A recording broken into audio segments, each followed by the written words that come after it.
It was pitch black and brutally cold on the morning of December 20th, 1879, when a Cree man named Swift Runner was led from his cell at Fort Saskatchewan to face the gallows.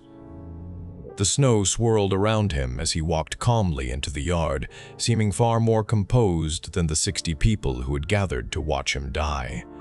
Most had never witnessed a hanging before, and they huddled anxiously near fires kindled from pieces of the very scaffold that would soon claim his life. Swift Runner stood over 6 feet tall, powerfully built, with what one policeman described as an ugly and evil-looking face. He had once been trusted enough to guide the Northwest Mounted Police through the wilderness. But on that frozen morning, he was about to become the first person legally executed in what would become Alberta. His crime? Swift Runner had murdered and eaten his entire family during the winter of 1878-179. His wife, his mother, his brother, 6 children. When authorities found his winter camp, they discovered scattered bones around a campfire, skulls cracked open to extract every bit of marrow, a small moccasin stuffed inside his mother's skull with a beading needle still sticking out of her unfinished beadwork, and Swift Runner himself looked healthy, well-fed, showing no signs of the starvation he claimed had killed his family. But Swift Runner had a defense, one rooted in the deepest traditions of his people. He claimed he'd been possessed by a Wendigo, that the spirit had entered his dreams and commanded him to kill and consume his own flesh and blood. To the jury of settlers and government officials, this was madness or excuse-making. To the Cree people who had lived in those northern forests for countless generations, it was something else entirely.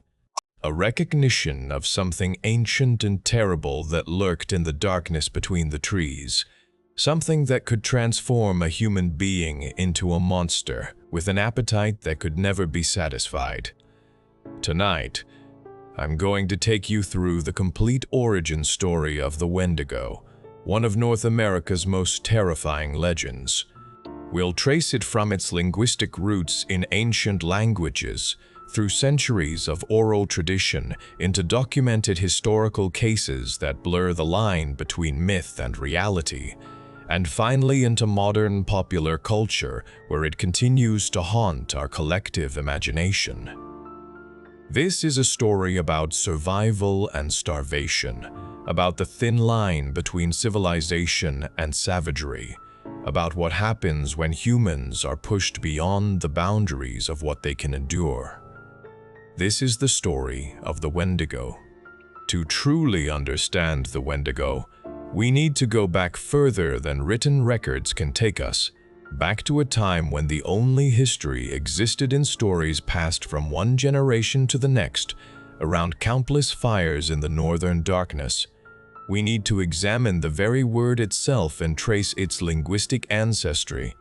The term Wendigo comes from the Algonquian family of languages, one of the most widespread indigenous language groups in North America. Linguists who study the evolution of languages have reconstructed what they believe to be the Proto-Algonquian root of the word, something like Wiantekoa. What's fascinating about this reconstruction is what it might have originally meant. Based on comparative analysis of related words across daughter languages, scholars believe this ancient term may have been connected to the word for owl. Think about that connection for a moment. Owls are nocturnal predators, silent hunters that move through darkness with an eerie grace. They see what we cannot see, hunt when we sleep, and their calls have an otherworldly quality that can send shivers down your spine when you hear them echoing through a forest at night. To the peoples who first used this word, there seems to have been something about the owl that embodied ideas of predation, of death moving silently through the night, of things that hunt in darkness. Over thousands of years, as the Proto-Algonquian language split into numerous distinct but related languages, the word evolved and took on increasingly specific and terrifying meanings. The Ojibwe came to call it Wendigo. The Cree knew it as Wendigo. Other variations appeared across the vast territory inhabited by Algonquian-speaking peoples: Wendigo, Windigo, Witiko, Witigo, Wittigo, Wittigo, Wittika, Windigo, Windigo. Each spelling represents a slightly different pronunciation, a different linguistic evolution, but all carrying the same terrible weight of meaning.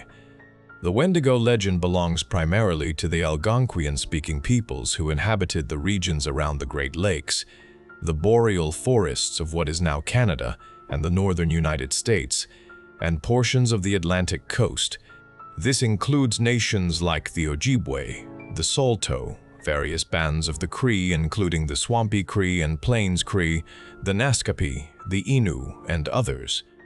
Each nation developed its own specific understanding of the creature, its own variations on the legend, its own stories of encounters. But certain fundamental truths remained consistent across all these different traditions. The Wendigo was malevolent, deeply and irrevocably evil. It was associated with winter, with the north, with cold that could kill, with famine, and most horrifyingly, with an insatiable craving for human flesh. It represented cannibalism, yes, but it was more than just that. The Wendigo embodied something that spoke to the very survival of communities living in one of the harshest environments on Earth. The indigenous communities who developed and maintained the Wendigo legend weren't simply creating entertainment around their fires. They were encoding essential survival wisdom into memorable, powerful narratives that would be retained and passed down through generations. To understand the Wendigo, you have to understand the environment that created it. The boreal forests of northern North America are beautiful, but they're also brutally unforgiving. Winter temperatures can plunge to 40 or 50 degrees below Fahrenheit. Snow can bury the landscape to depths of several feet, lasting for 6 months or more. Game animals migrate, hibernate, or become extremely scarce. The sun barely rises, giving only a few hours of dim light each day. For communities that depended on cooperative hunting and carefully managed food stores, winter was an annual test of endurance, planning, and social cohesion. In this context, anthropologists and indigenous scholars have come to understand the Wendigo legend as serving multiple interconnected purposes. First, and most obviously, it was a cautionary tale about the ultimate taboo, cannibalism. But it went deeper than that. The legend reinforced the absolute necessity of sharing resources fairly, of putting community survival above individual survival, of maintaining the social bonds that made it possible for everyone to make it through the dark months. The message embedded in the Wendigo stories was stark and unambiguous. If you hoard food when others starve, if you put your own survival above the community's, if you resort to cannibalism even when other options might exist, however difficult, you don't just commit a moral wrong. You transform into something else. You become a creature that is no longer human, a being cursed with an appetite that grows with every victim it consumes, forever hungry, forever searching for more flesh to devour. And once you cross that line, there's no coming back. You must be destroyed for the safety of everyone else. Indigenous scholars have pointed out that the Wendigo is intimately connected to concepts of balance and proper living that exist across many indigenous traditions. The Ojibwe and Cree speak of Mino Bimaediziwin, a term that encompasses living well, living in balance with yourself, your community, and the larger web of relationships that sustain life. This isn't just about being a good person in a moral sense. It's about understanding your place in an interconnected system and fulfilling your responsibilities to that system. The Wendigo, then, represents the complete opposite of this balanced way of living. It's what happens when someone becomes so disconnected from the relationships that sustain human life, so focused on their own immediate needs, so willing to violate fundamental social bonds that they literally stop being human. From this perspective, the physical transformation into a Wendigo could be interpreted as an outward manifestation of an inner spiritual corruption, a way of making visible the invisible process of someone losing their humanity. The Wendigo existed in indigenous oral traditions for an unknowable length of time before any European set foot in North America, but the first time the creature appears in European writing is in the year 1636. Paul Lejeune, a French Jesuit missionary living among the Algonquin people in what is now Quebec, included an account in a report to his superiors back in Paris. Lejeune had come to New France, as the French called their North American territories, with the mission of converting indigenous peoples to Christianity.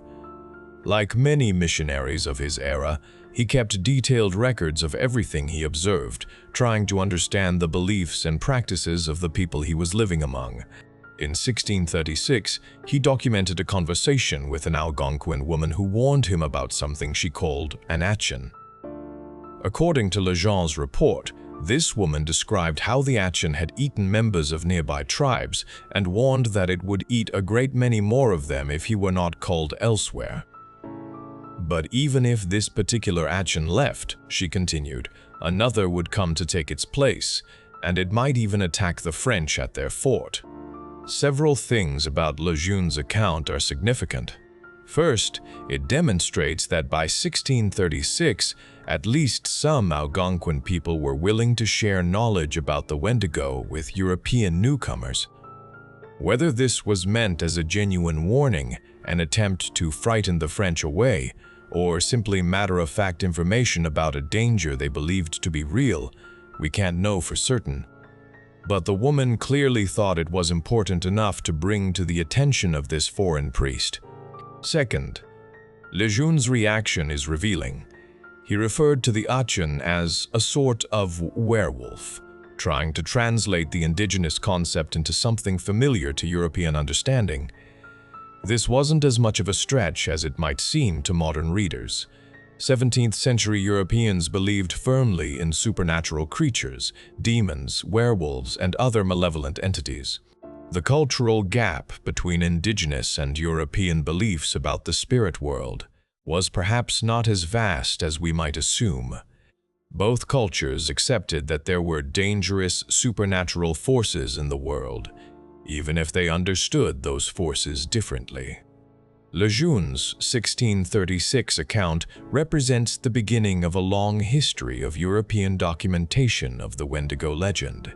Throughout the 17th and 18th centuries, as fur traders, missionaries, and explorers pushed deeper into the North American interior, more references to the Wendigo began appearing in their journals, letters, and memoirs. From the 1770s onward, employees of the Hudson's Bay Company, the massive fur trading enterprise that dominated much of northern North America, regularly documented cases in their records. These accounts paint a picture of indigenous communities dealing with what they understood to be a very real threat. The Wendigo wasn't relegated to entertaining stories told around the fire. It was something people genuinely feared, prepared for, and took decisive action against when they believed it had manifested. Descriptions of the Wendigo's physical appearance vary somewhat between different nations and storytellers, but they share common elements that create an image of deeply disturbing horror. One of the most detailed and vivid descriptions comes from Basil Johnston, an Ojibwe teacher and scholar from Ontario, who dedicated much of his career to documenting and preserving his people's traditions. Johnston wrote, "The Wendigo was gaunt to the point of emaciation, its desiccated skin pulled tightly over its bones. With its bones pushing out against its skin, its complexion the ash gray of death, and its eyes pushed back deep into their sockets, the Wendigo looked like a gaunt skeleton recently disinterred from the grave. What lips it had were tattered and bloody, Unclean and suffering from suppuration of the flesh, the Wendigo gave off a strange and eerie odor of decay and decomposition, of death and corruption. Let that image settle in your mind. This is a creature that looks like it's starving to death, like it's already dead in fact, and yet it moves with terrifying purpose and supernatural strength. Its skin is the color of a corpse, gray as ash, stretched so tight over protruding bones that it seems barely able to contain the skeletal frame beneath. The eyes are sunken so far back into the skull that they become dark pits. The lips are gone, either eaten away, torn off, or simply rotted, revealing bloodied gums and yellowed, elongated teeth. And there's a smell, an odor of corruption and wrongness that announces its presence before it's even visible. But perhaps the most horrifying aspect of the Wendigo's appearance, and one that speaks to the existential dread at the heart of the legend, is this, according to many accounts, particularly those from Ojibwe and Cree traditions. The Wendigo grows larger every time it eats. Every time it consumes a human being, it grows proportionally. This means that the more it eats, the more it needs to eat. Its hunger is literally infinite, expanding with each victim it devours. It can never be satisfied. It can never be full. The act of eating only makes it hungrier. Some accounts describe Wendigos as being 15 feet tall. Others claim they can tower above the tallest trees in the forest.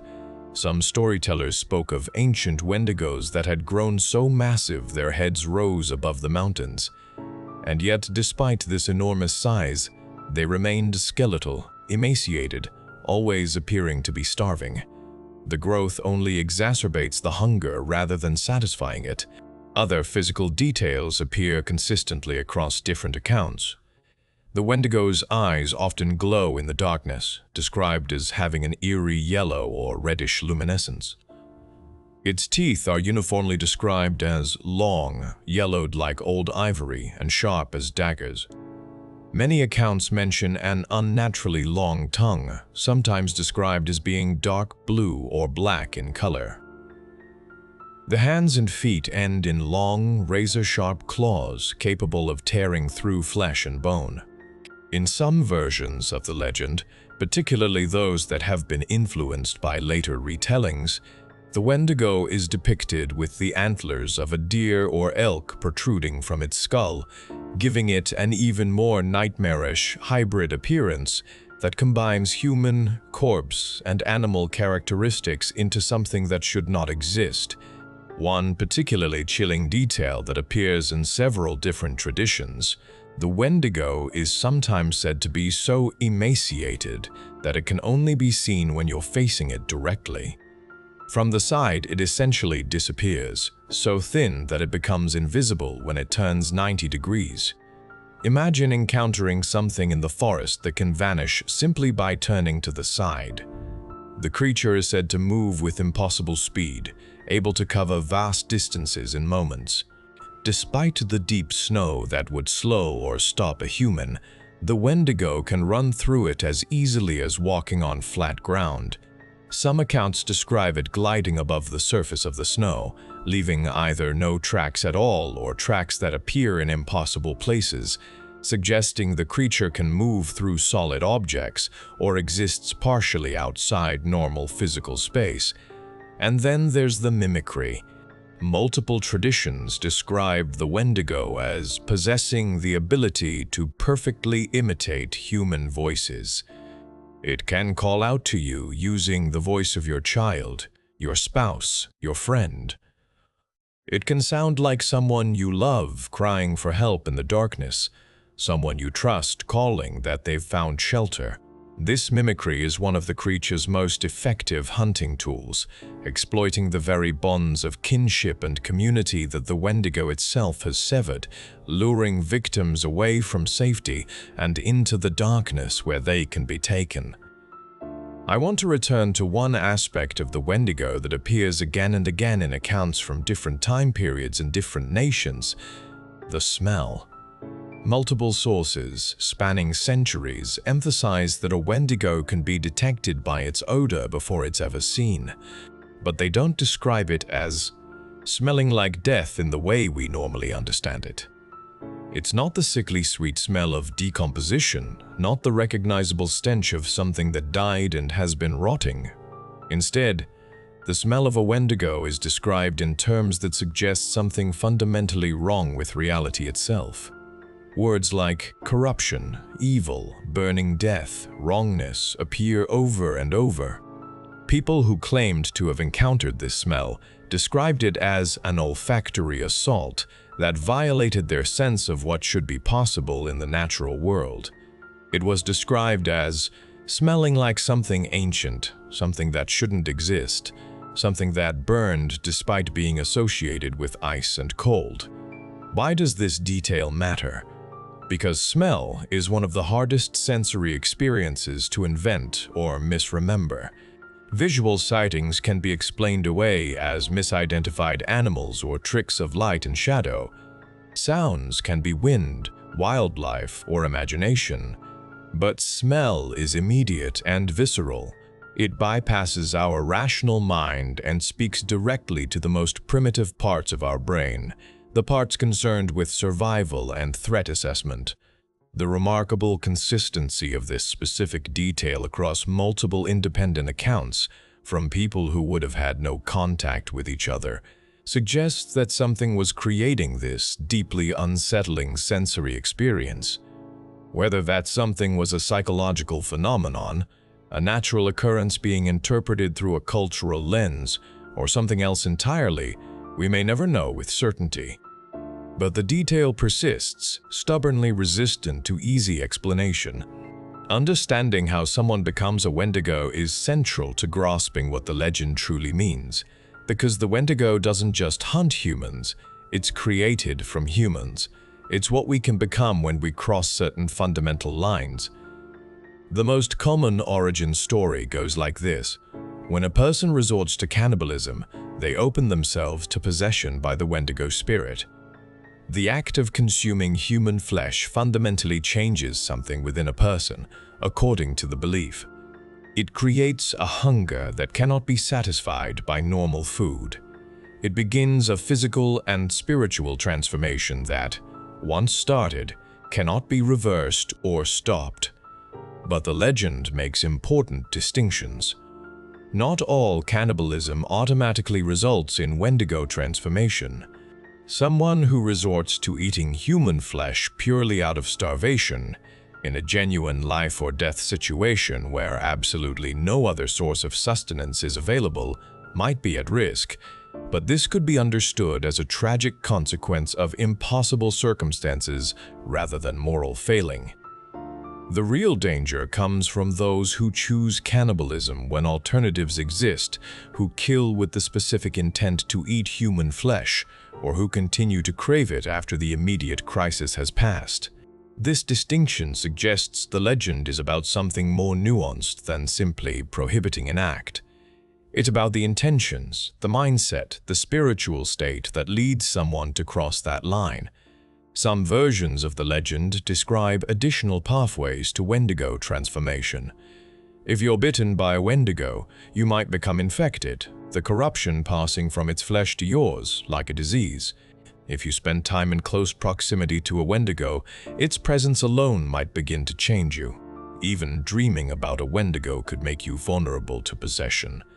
The creature enters through your dreams, plants thoughts in your mind, and slowly transforms you from within while you sleep. The transformation itself is described as both physical and psychological, happening in recognizable stages. It typically begins with dreams, vivid nightmares in which the person sees themselves eating human flesh. They wake disturbed, shaken, unable to stop thinking about the dream. Then comes a loss of appetite for normal food. Nothing tastes right. Nothing satisfies. They begin losing weight rapidly, their skin taking on that characteristic ashen gray color, their eyes sinking back into the skull. Simultaneously, behavioral changes manifest. The person becomes increasingly irritable, aggressive, paranoid. They isolate themselves from family and community. They might begin hoarding food even while claiming they're not hungry. They start making strange sounds, howls or cries that don't sound quite human. Their eyes might begin to show that eerie glow. And all the while, the hunger grows inside them, a clawing, gnawing need that no amount of regular food can touch. Some accounts, and these are particularly poignant, describe people who realized they were transforming into Wendigos, begging their family or their community's shaman to kill them before the transformation completed. They understood what was happening to them, understood they were losing their humanity, and preferred death to becoming a monster that would harm others. This detail adds tremendous tragedy to the legend. It suggests that at least some Wendigos were, initially, victims of something beyond their control, desperately trying to prevent themselves from causing harm, even as the transformation consumed them. Other versions suggest that people who exhibit extreme greed, who refuse to share resources when others are starving, who consistently violate the fundamental requirements of community survival, make themselves vulnerable to the Wendigo. In these interpretations, the creature functions almost like a curse that befalls those who place themselves above others, a supernatural enforcement of communal values. The message remains clear: participate in the communal system that allows everyone to survive, or risk losing your humanity entirely. Now we move from legend into documented history, because while the Wendigo may be a mythological creature, there are real cases of people who claimed to be Wendigos, who committed horrific acts while believing themselves possessed, or who were killed by others who believed they were transforming. These cases are deeply disturbing and force us to confront uncomfortable questions about the boundaries between cultural belief systems and what we now call mental illness. The most infamous case, the one I opened this story with, is that of Swift Runner. His Cree name was Ka-Ki Sikuchin, and before the winter of 1878-1879, he was a known figure in the Alberta region.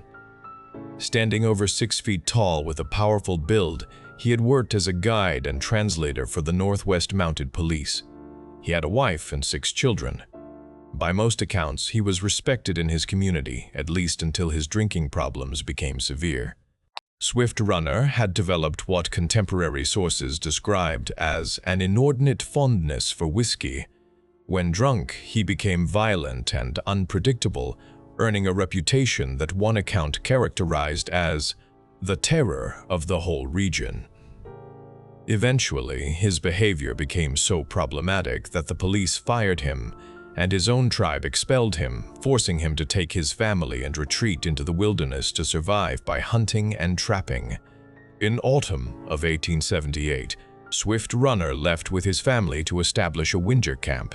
His wife, his mother, his brother, and his 6 children.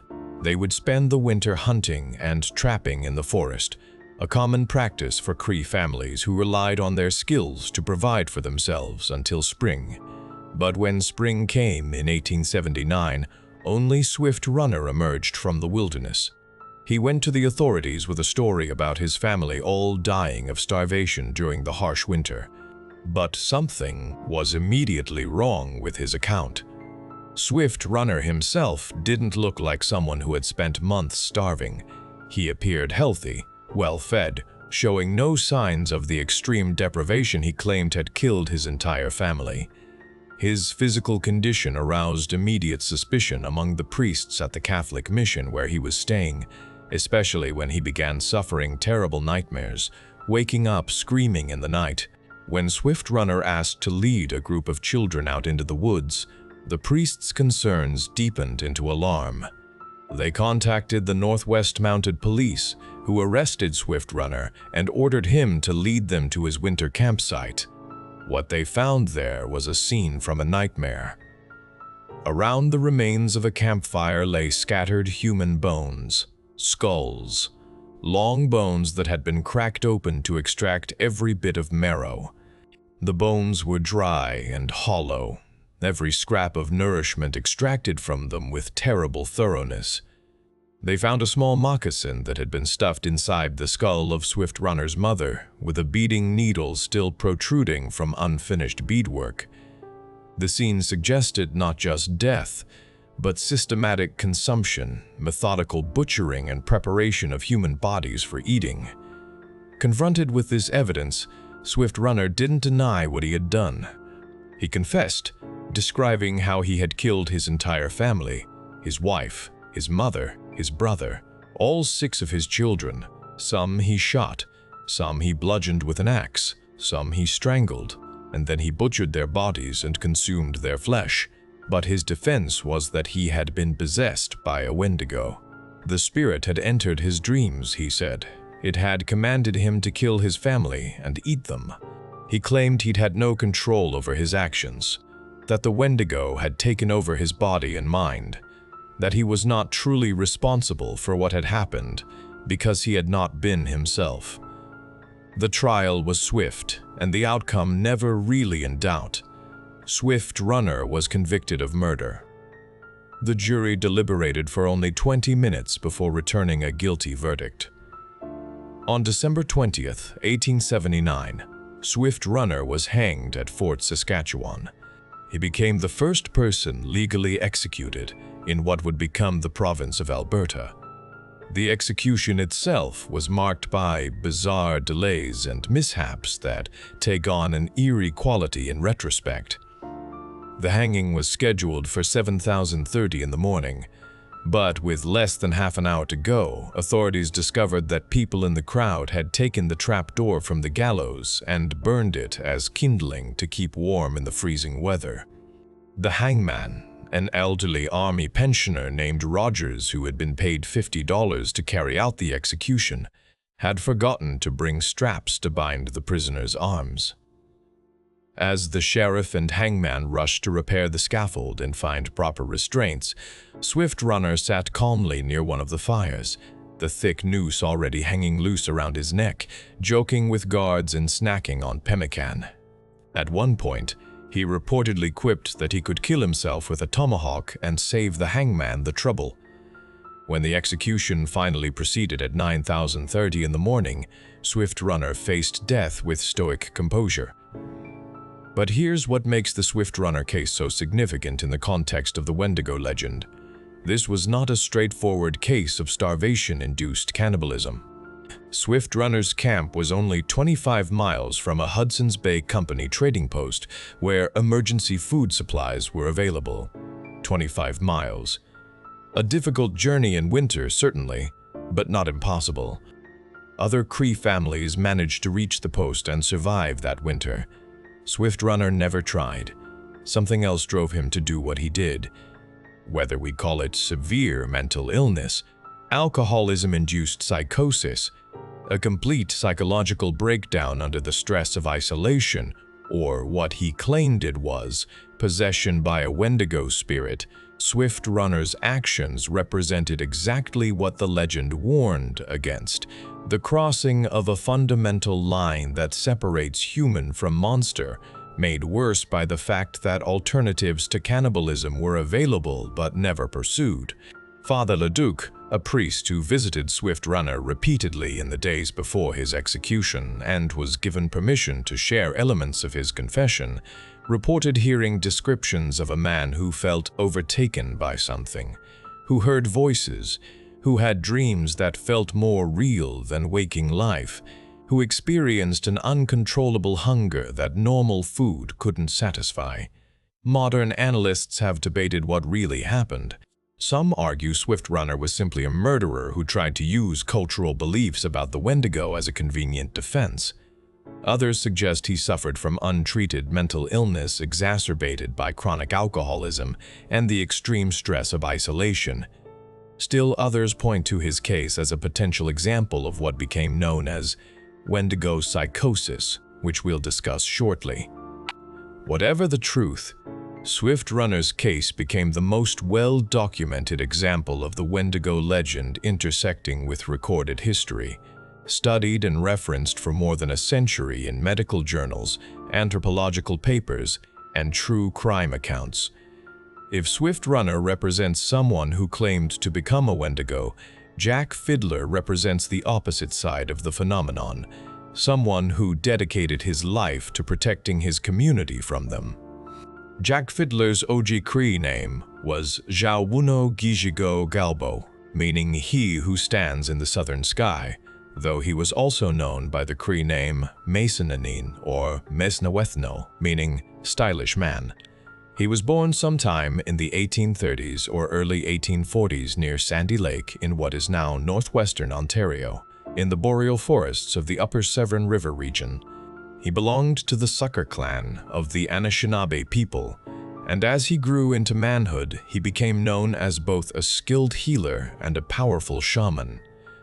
The region where Jack Fiddler lived was extraordinarily remote. Even into the early 20th century, his people, sometimes called the Sucker people or Fiddler tribe by European traders, had minimal contact with white civilization. They lived according to traditional ways, following seasonal patterns of hunting and trapping, maintaining spiritual and social practices that had sustained them for countless generations. In this context, shamans like Jack Fiddler weren't just spiritual leaders.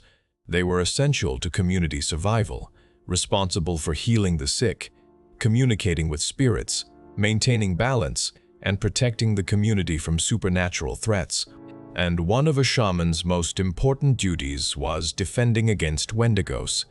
Jack Fiddler claimed to have defeated 14 Wendigos during his lifetime. 14. Let that number sink in. This wasn't someone who encountered an occasional strange incident and explained it through cultural mythology. This was a person who, multiple times over the course of decades, identified members of his community or enemies of his community as being possessed by or transforming into Wendigos, and who took decisive action to stop them.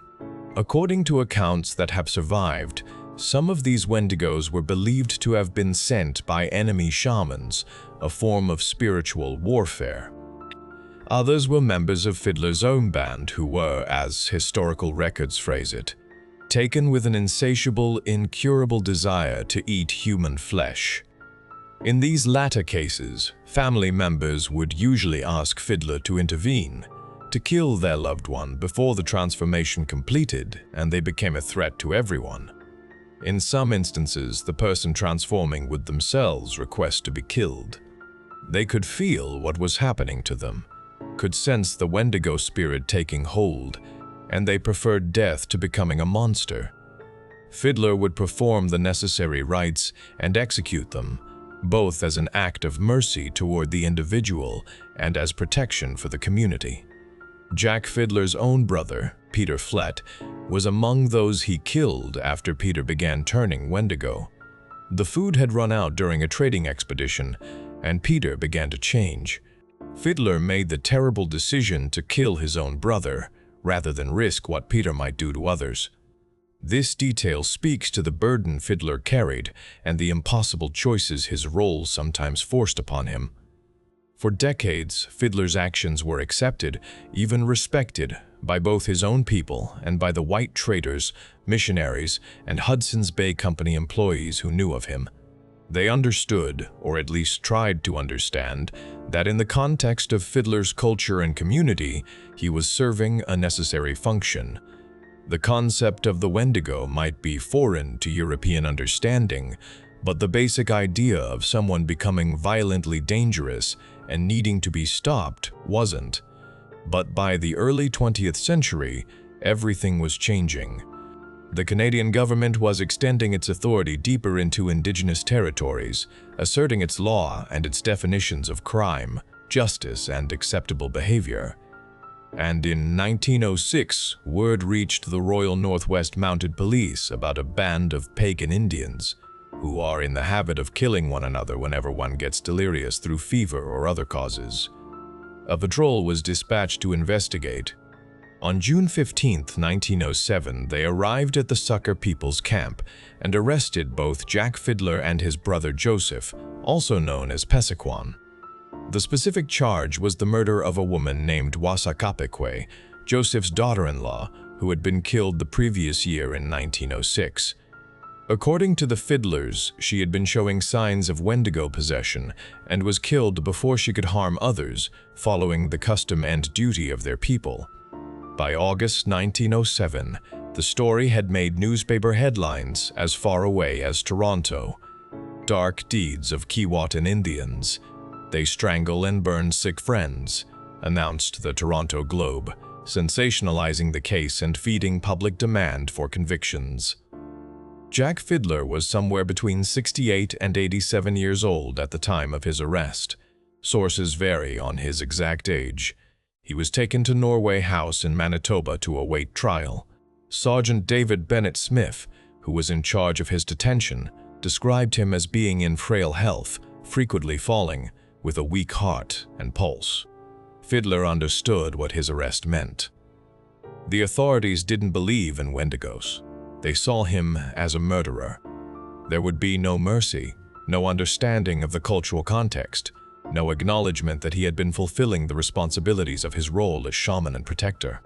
On the morning of September 30th, 1907, Jack Fiddler was being supervised during a walk outside the barracks by Constable Arthur Wilkins. Wilkins was momentarily distracted by other prisoners. Fiddler, with what can only be described as calm deliberation, simply walked away from the group, went into the wilderness, and hanged himself using his own sash tied to a tree. His body was found 8 hours later, about half a mile from the river. His eyes and mouth were closed. His arms were at his sides. The great shaman, the healer, the killer of 14 Wendigos, had ended his life on his own terms rather than face judgment by a system that couldn't or wouldn't understand what he'd done or why. His brother Joseph still had to stand trial.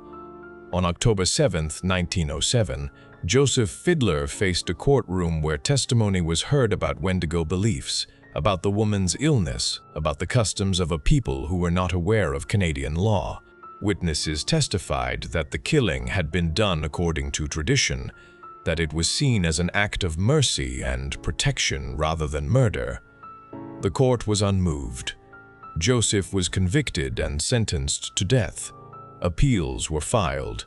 Missionaries, Hudson's Bay Company traders, and others who understood the cultural context tried to intervene.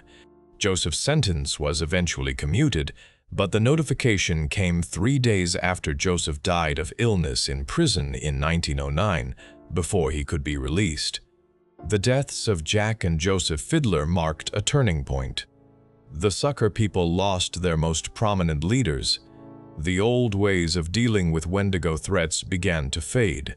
Without their leaders and under government pressure, the Sucker people had little choice but to accept Canadian rule and its very different understanding of law, justice, and the nature of reality itself. In 1910, Jack Fiddler's son Robert signed an addition to Treaty 5 as chief of the Deer Lake Band, formally bringing his people under Canadian government authority. The cases of Swift Runner and Jack Fiddler raised questions that would be debated throughout the 20th century and into our own time. Was there such a thing as Wendigo psychosis? Was it a genuine psychological disorder, or was it a cultural interpretation of other conditions? Or was it perhaps something that Western psychiatry couldn't easily categorize? The term Wendigo psychosis began appearing in anthropological and psychiatric literature in the early 20th century. It was described as a culture-bound syndrome, meaning a collection of symptoms that appears primarily or exclusively within a specific cultural context. In this case, it was said to be specific to the Algonquian peoples of the northern forests. The supposed symptoms included an intense craving for human flesh, despite the availability of other food, severe depression, violent tendencies, paranoid delusions, and most tellingly, a simultaneous fear of becoming a cannibal even while experiencing urges toward cannibalism. What distinguished Wendigo psychosis from other documented cases of cannibalism was this key element. It supposedly occurred even when food was available. People afflicted weren't turning to cannibalism because they were starving. They were turning to it because something in their mind had broken, had transformed, had been taken over by what the Wendigo legend described. The condition was said to follow a particular progression. First came poor appetite, nausea, and vomiting. The person would stop wanting to eat normal food, claiming nothing tasted right or that they simply couldn't keep it down. Then came delusions related to Wendigo transformation. The person would begin to see others around them as edible, as potential meals rather than as fellow human beings. At the same time, they would develop an exaggerated fear of their own cannibalistic urges, understanding on some level that what they were thinking was wrong and horrifying. Finally, if untreated, they would act on those urges. Traditional Cree and Ojibwe healers had developed methods for treating suspected Wendigo psychosis. Some folklore recommends forcing the afflicted person to consume large amounts of fatty animal meat, or to drink rendered animal grease. The logic behind this treatment, based on what we can infer from the available accounts, seems to have been that the consumption of rich, fatty food in large quantities would either satisfy whatever hunger was driving the person or would shock their system back to normalcy. In some cases, people who underwent this treatment would reportedly vomit up ice as part of the curing process. This detail is particularly fascinating because it ties back to some versions of the Wendigo legend that described the creature as having a heart of ice, suggesting the treatment was meant to expel the supernatural element that had taken root inside the person. But by the 1980s, a fierce debate erupted in academic circles about whether Wendigo psychosis had ever really existed as a distinct condition. Some researchers, most notably psychiatrist Morton Teicher in his 1960 dissertation, which was published as a book in 1985, argued that Wendigo psychosis was essentially a fabrication, the result of early anthropologists and psychiatrists taking stories at face value without proper observation or critical analysis. They suggested that what had been labeled as a culture-bound syndrome was actually just European and Euro-American scholars misunderstanding indigenous cultures, misinterpreting normal criminal behavior through an exotic lens, or perhaps even creating a medical diagnosis as a way to pathologize and control indigenous populations. Critics of the Wendigo psychosis diagnosis pointed out that many of the documented cases came from second-hand or third-hand accounts rather than direct observation. They noted that European observers, missionaries, and government officials often had their own agendas and biases that colored how they interpreted indigenous behaviors and beliefs. They argued that what looked like a pattern of culturally specific mental illness might actually have been isolated incidents of various different conditions, all being forced into the same category, because European observers expected to see Wendigo behavior based on what they'd heard about the legend. On the other side of the debate, some researchers pointed to what they considered credible eyewitness accounts from multiple sources, including indigenous people themselves, as evidence that something real was being described, even if the interpretation of what it was might be culturally specific. They argued that Wendigo psychosis might represent a genuine psychological phenomenon that manifested in culturally specific ways, similar to how other mental health conditions present differently across different cultural contexts. Depression, anxiety, and psychosis can all manifest with symptoms that are shaped by cultural expectations and interpretations.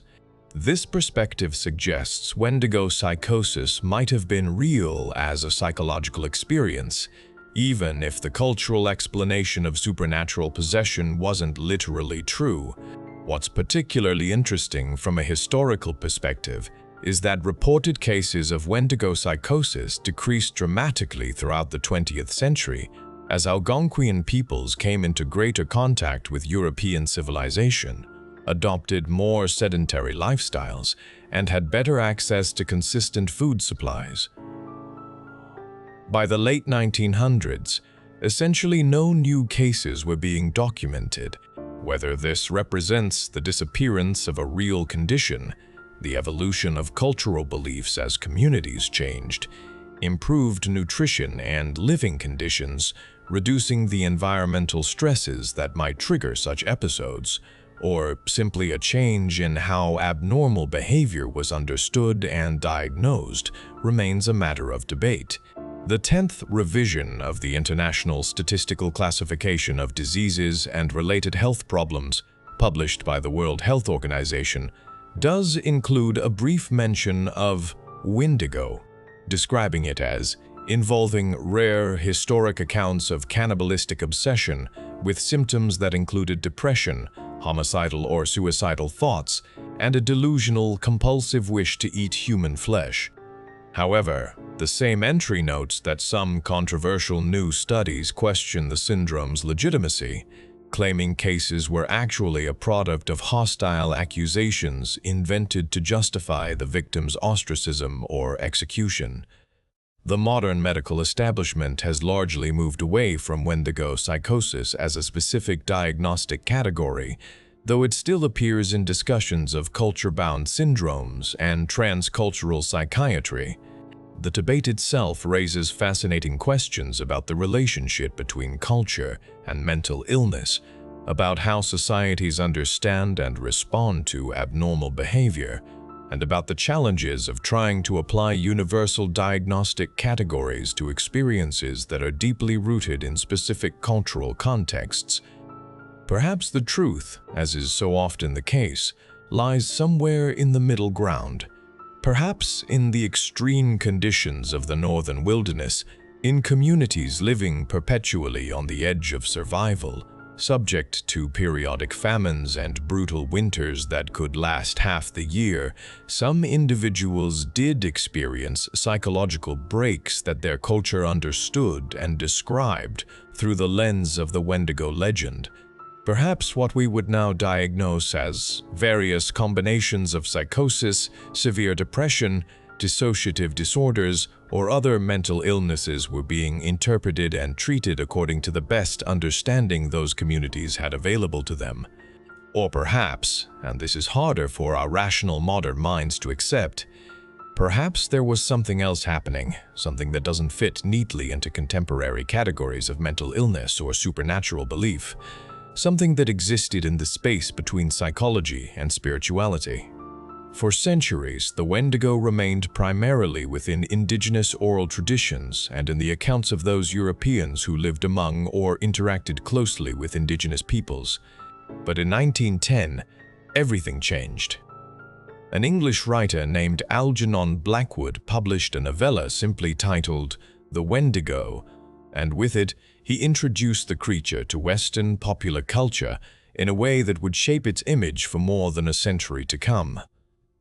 Algernon Henry Blackwood was already an established writer of supernatural fiction when he wrote The Wendigo. He'd been born into a wealthy English family in 1869, but had rebelled against his strict evangelical upbringing and spent much of his youth traveling. In the 1890s, he'd come to Canada as a young man, spending time in the wilderness, working various jobs, and soaking in the atmosphere of the vast northern forests. He went on a moose hunting expedition in 1898 in the Canadian backwoods, and it was apparently the experience of those primeval forests, their silence, their immensity, the way they could make a person feel utterly insignificant and vulnerable, that lodged in his imagination and eventually became The Wendigo. The novella follows a group of hunters in the wilderness north of Rat Portage in northwestern Ontario, which is now the town of Kenora. The characters include two Scotsmen, a divinity student named Simpson and his uncle Dr. Cathcart, who has written a book on collective hallucination. Their guide, Hank Davis, a French-Canadian guide named Joseph Defago, and a First Nations cook called Punk. The story turns on Defago's encounter with something in the woods. One night, something calls to him. Something that sounds like wind but isn't wind. Something that Defago recognizes with mounting horror. Against his better judgment, against his terror, Defago follows this call into the darkness. When the others find him the next day, he's been changed. His feet are burned and swollen to enormous size, as if he's been running at impossible speeds.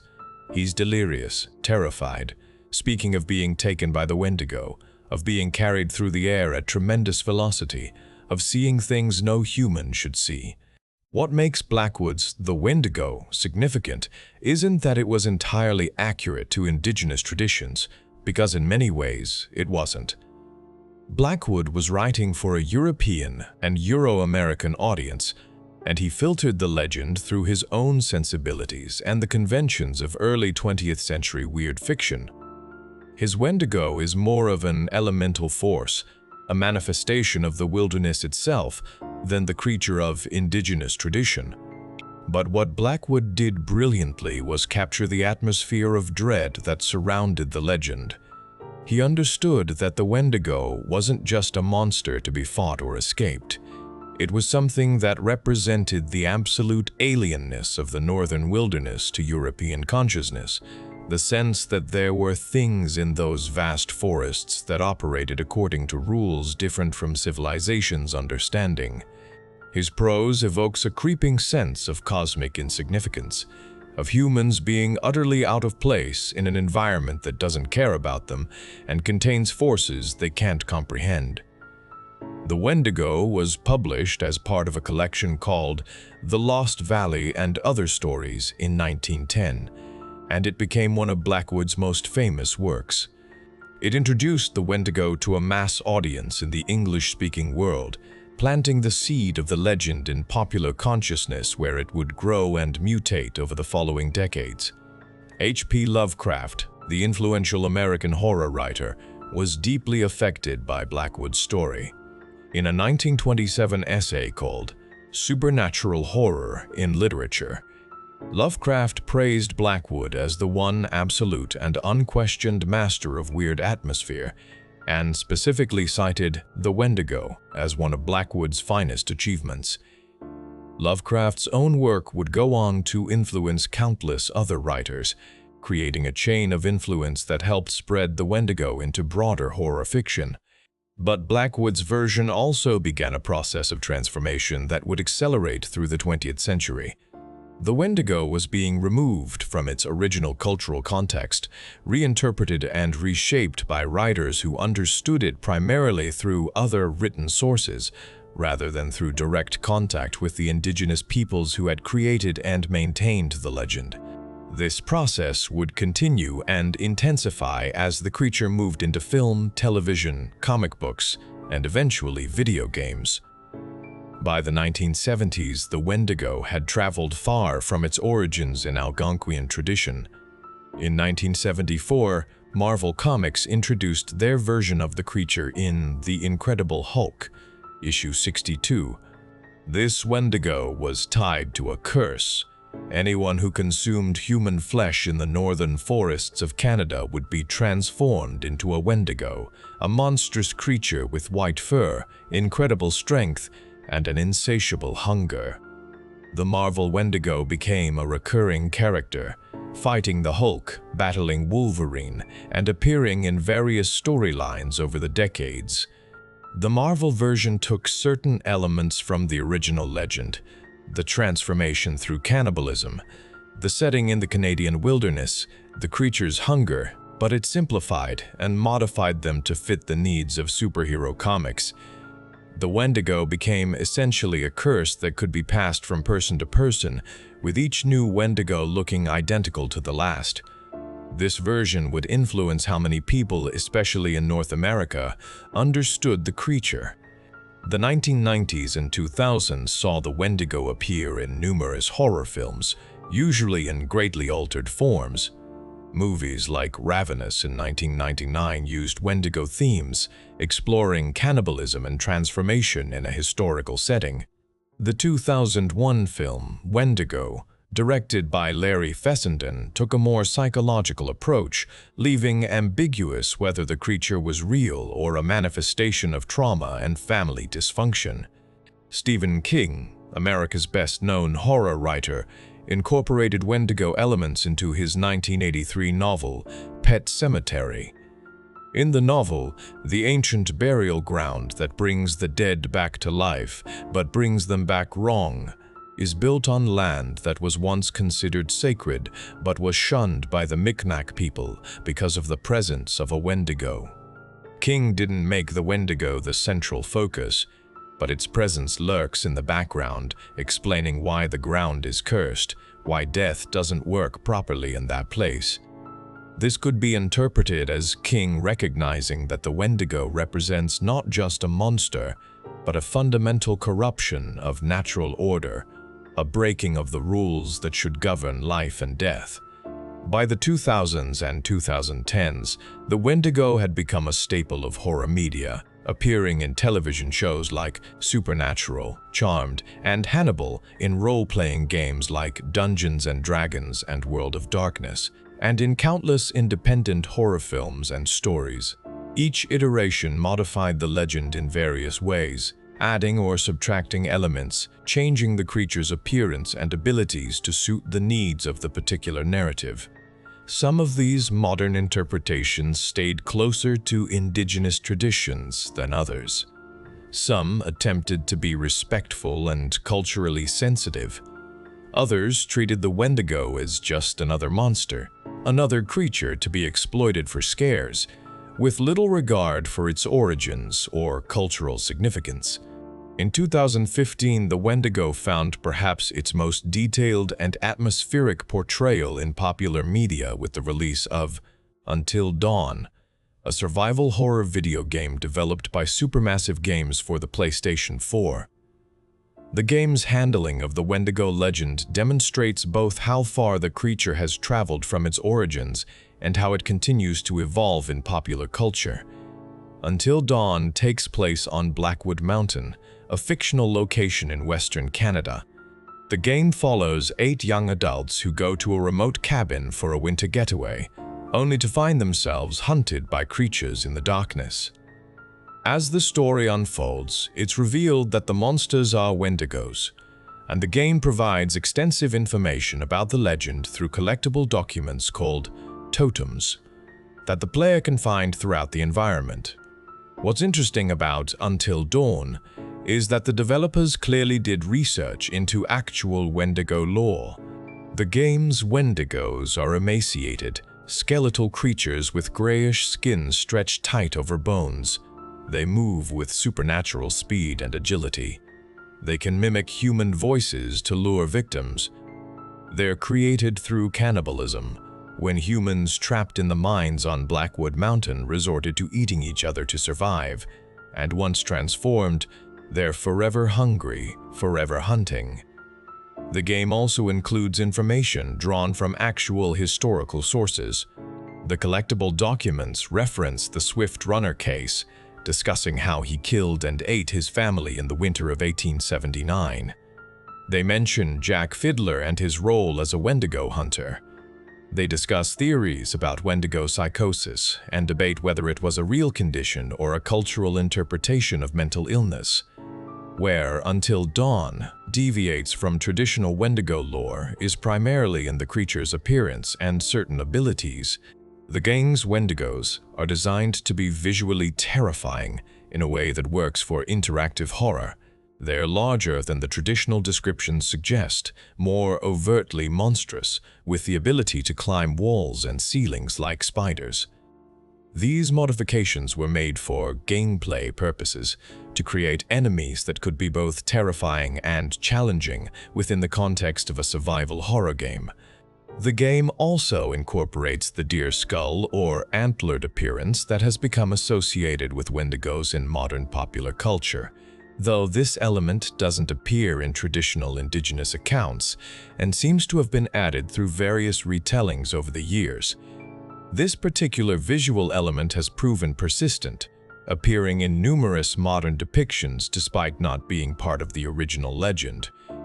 The reason for its popularity likely has to do with the way antlers combine human and animal elements into something unsettling, and how they've become visual shorthand for forest monster in contemporary horror aesthetics. Until Dawn was both critically and commercially successful, introducing the Wendigo to millions of gamers who might never have encountered the legend otherwise. This raises important questions about cultural transmission and transformation in the digital age. For many players, particularly younger ones, Until Dawn was their first exposure to the Wendigo. This video game, created by a British studio for a Japanese company's gaming console, became a primary source of information about an indigenous American legend. The implications of this kind of cultural dissemination are complex and worth considering. As the Wendigo has spread through popular culture, it has also become a subject of debate about cultural appropriation and respect for indigenous traditions. These discussions have become increasingly prominent in recent years, as awareness has grown about the importance of treating indigenous cultural elements with appropriate sensitivity and respect. Some indigenous writers and scholars have expressed concern about how the Wendigo has been used in popular media. The concerns generally fall into several categories. First, there's the issue of removing the legend from its cultural context. The Wendigo isn't just a scary monster in indigenous traditions. It's tied to specific beliefs about community, sharing, survival, and the consequences of violating fundamental social bonds. When it's reduced to just another creature in a horror movie or video game, that deeper meaning is lost. Second, there's the commercialization aspect. Non-indigenous creators have profited from using the Wendigo in their work, often without consulting with or compensating the indigenous communities whose cultural heritage they're drawing from. This pattern of taking indigenous cultural elements and using them for entertainment and profit without proper acknowledgement or compensation reflects broader historical patterns of colonialism and exploitation. Third, some versions of the Wendigo in popular culture have been so dramatically altered from the original legend that they bear little resemblance to it, yet they still claim the name and the cultural cachet that comes with it. This creates a situation where people think they know about the Wendigo based on what they've seen in media, but what they actually know is a heavily modified, commercialized version that may misrepresent or distort the original cultural meaning. These concerns are valid and important, though it's also worth noting that there's no single indigenous perspective on this issue.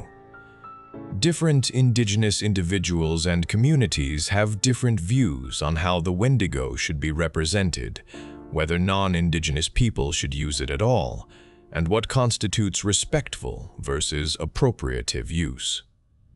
Some indigenous creators have themselves used the Wendigo in contemporary work, often reclaiming and reinterpreting the legend for modern contexts. Basil Johnston, the Ojibwe scholar I quoted earlier, included Wendigo stories in his books about Ojibwe traditions, making them accessible to wider audiences while maintaining cultural context and accuracy. Other indigenous writers, filmmakers, and artists have incorporated Wendigo elements into their work as a way of exploring contemporary indigenous experiences, trauma, addiction, and other issues through the lens of traditional stories. The question of how non-indigenous people should approach indigenous cultural elements like the Wendigo is ongoing and doesn't have simple answers. Some argue that these stories should be left alone, that they're not for outsiders to use. Others suggest that sharing stories across cultures can be positive if done respectfully, with proper research, acknowledgement of sources, consultation with indigenous communities when possible, and genuine effort to understand and honor the cultural context. What seems clear is that the bare minimum should be acknowledging where the legend comes from, understanding that it has meaning beyond just being scary, and being thoughtful about how it's portrayed. The Wendigo emerged from specific historical and cultural circumstances, from peoples who faced particular challenges and encoded particular wisdom into their stories. That context matters and deserves respect, even as the legend continues to evolve and spread through contemporary popular culture. While the Wendigo is generally understood as a legendary creature, there have been reports of sightings and encounters that continue into relatively modern times. These accounts are difficult to verify and should be approached with appropriate skepticism, but they're worth noting as part of the legend's ongoing life. The region around Roseau, Minnesota, near the Canadian border, has a history of Wendigo-related stories dating back to the late 1800s and early 1900s. According to local accounts, though these are difficult to verify through contemporary records, there were reports of a creature matching Wendigo descriptions in the area. These reports described something large, skeletal, moving through the forests with unnatural speed. More recently, there have been scattered reports from campers, hunters, and hikers in the northern forests of Minnesota, Wisconsin, Michigan, and across the Canadian provinces of Ontario, Manitoba, and Saskatchewan. These accounts typically describe encountering something that doesn't match any known animal, often emphasizing the smell, that distinctive odor of corruption and wrongness, before anything is seen. Many of these modern accounts can likely be explained as misidentifications of known animals. Bears, particularly emaciated bears or bears standing on their hind legs, can look remarkably strange and frightening. Moose, especially when glimpsed partially through trees, can appear bizarrely proportioned and unnatural. Wolves, coyotes, and other predators can produce unsettling sounds, especially at night when fear and darkness play tricks on perception. But some accounts resist easy explanation.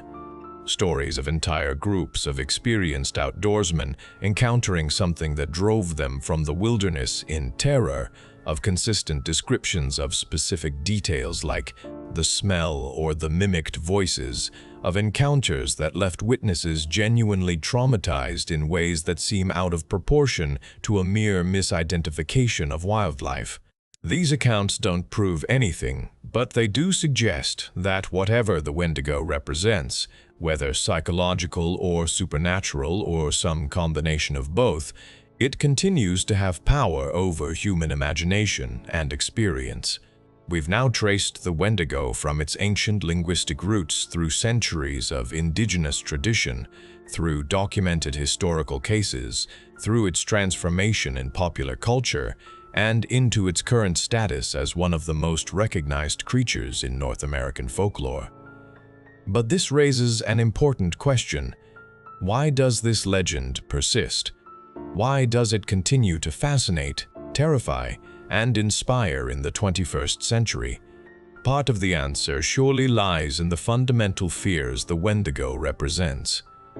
The fear of starvation, of being so hungry that you'd do anything to eat, resonates even in our modern world of abundance. The fear of isolation, of being cut off from society and the rules that govern civilized behavior, speaks to something deep in our psychology.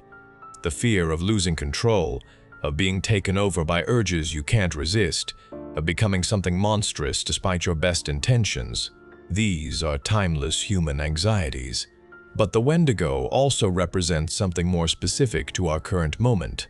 In an age of climate change, resource depletion, and growing inequality, the Wendigo's core message about the dangers of greed and consumption takes on new relevance. The creature embodies insatiable appetite, perpetual dissatisfaction, growth that feeds on itself. In many ways, one could interpret the Wendigo as a metaphor for systems of extraction and consumption that grow larger the more they consume, that can never be satisfied, that eventually destroy the very environment that sustains them. Some indigenous scholars and activists have explicitly made this connection, suggesting that the Wendigo can be understood as representing not just individual moral failure, but systemic greed and exploitation. From this perspective, the true Wendigos of our age might be corporations that prioritize profit over environmental destruction, economic systems that demand perpetual growth on a finite planet, or the mindset of endless consumption that characterizes modern industrial society. The legend also persists because it continues to be genuinely frightening. There's something uniquely disturbing about the idea of transformation, of becoming a monster, that horror has never exhausted. The Wendigo taps into body horror, transformation horror, and psychological horror all at once. It's a creature that was once human, that remembers being human, but that has been so fundamentally changed that it can never go back. That's a type of loss that resonates deeply. And finally, the Wendigo persists because it originated from a real place and real peoples whose descendants continue to live and tell their own versions of the stories. The legend isn't a historical curiosity sealed away in the past. It's a living tradition, still being reinterpreted and retold by the cultures that created it, even as it's also being reinterpreted and retold by the wider world. We've covered a lot of ground in this journey through the Wendigo's origin and evolution, from Proto-Algonquian linguistics to modern video games, from Jack Fiddler's tragic death to Algernon Blackwood's influential novella, from questions of mental illness to debates about cultural appropriation. But at the center of it all is a simple, terrible truth that the legend has always embodied. There are lines that humans can cross, after which we cease to be fully human. There are hungers that, once awakened, can never be satisfied. There are transformations that, once begun, cannot be reversed. And in the darkest moments when survival itself is in question, we are all capable of things that would horrify us under normal circumstances. The genius of the Wendigo legend is that it takes these abstract truths and makes them concrete. It gives them a face, a smell, a sound. It makes them into something that could be out there in the darkness between the trees, waiting. And by doing so, it reminds us of the importance of maintaining our humanity, especially when circumstances make that difficult. The peoples who created this legend were encoding survival wisdom for an environment where community cooperation wasn't just morally good, but practically essential for survival. The Wendigo was the warning of what happened when someone broke from that community, when they put their own survival above everyone else's, when they crossed the fundamental line of consuming other humans.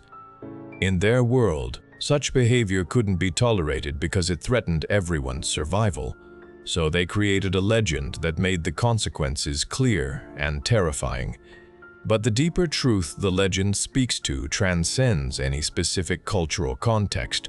It's about recognizing that there are costs to certain choices, that some prices are too high to pay no matter how desperate we become, that maintaining our essential humanity requires constant vigilance and sometimes sacrifice.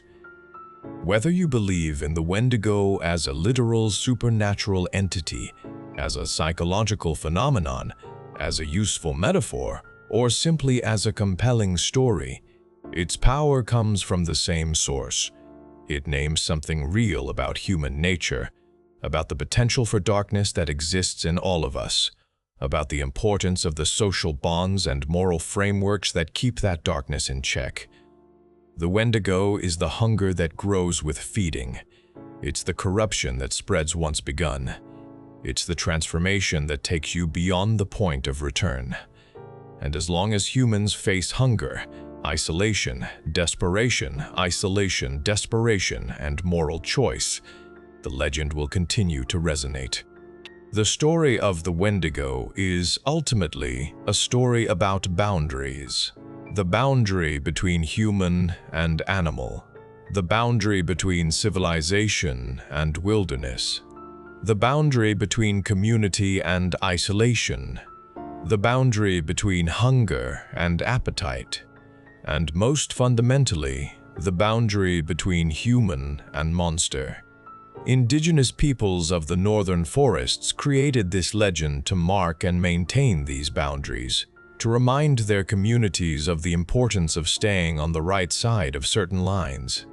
As the legend spread beyond its original cultural context, it continued to serve similar functions, though adapted to different societies and different concerns. Today, the Wendigo exists in multiple forms simultaneously. It remains part of living indigenous traditions, still told and retold within the communities that created it. It exists as a subject of anthropological and psychological study, debated in academic contexts. It thrives in popular culture, appearing in countless films, books, games, and television shows. And it persists as a genuine source of fear for people who spend time in the northern wilderness, whether that fear is of a literal creature or of the psychological and physical dangers that the creature represents. The Wendigo has been transformed by its journey through time and culture. The creature that appears in a video game or horror movie is different in many ways from the being described in centuries-old Cree or Ojibwe traditions. But something essential has been preserved through all these transformations. The core recognition that humans have the capacity to become monstrous, that greed and appetite can consume us, that some hungers can never be satisfied, and that the price of crossing certain lines may be the loss of our very humanity. As we face the challenges of the 21st century, challenges of climate change, resource scarcity, growing inequality, and social fragmentation, the Wendigo's warning feels as relevant as ever. We live in systems that demand perpetual growth, that treat insatiable appetite as natural and good, that encourage us to consume without limit. The Wendigo suggests there are consequences to such thinking, that endless hunger leads not to satisfaction, but to transformation into something monstrous. Whether we take that warning literally or metaphorically, whether we see the Wendigo as a real entity, a psychological phenomenon, a cultural construct, or a useful story, the fundamental insight remains valuable. There are limits that should not be crossed. There are appetites that should not be indulged. There are transformations that should not be undertaken. The Wendigo endures because it speaks to something that doesn't change across time or culture. It speaks to our capacity for darkness, to the thin line between human and inhuman, to the importance of community and restraint and recognition of limits. It reminds us that we're always closer to the edge than we might like to think, that the transformation from human to monster can begin with a single choice, a single giving in to hunger that should be resisted. So, the next time you're in the northern forests, when the trees stand silent around you and the snow muffles every sound, when you catch a whiff of something wrong on the wind, or hear what might be a voice calling from the darkness, remember the legend of the Wendigo. Remember what it represents. Remember the warning it carries. Because somewhere in those dark woods, between the trees where the light doesn't reach, there might be something waiting. Something that was once human. Something that grew hungry and fed that hunger until it became something else entirely. Something with an appetite that can never be satisfied, eyes that glow in the darkness, and a smell like burning death. The Wendigo is still out there, in one form or another, still hungry, still waiting, and it always will be, as long as humans struggle with the darkness within themselves. If you enjoyed this journey into the origin of the Wendigo, I'd love it if you'd hit that like button and subscribe to the channel. There are so many more mysteries, legends, and stories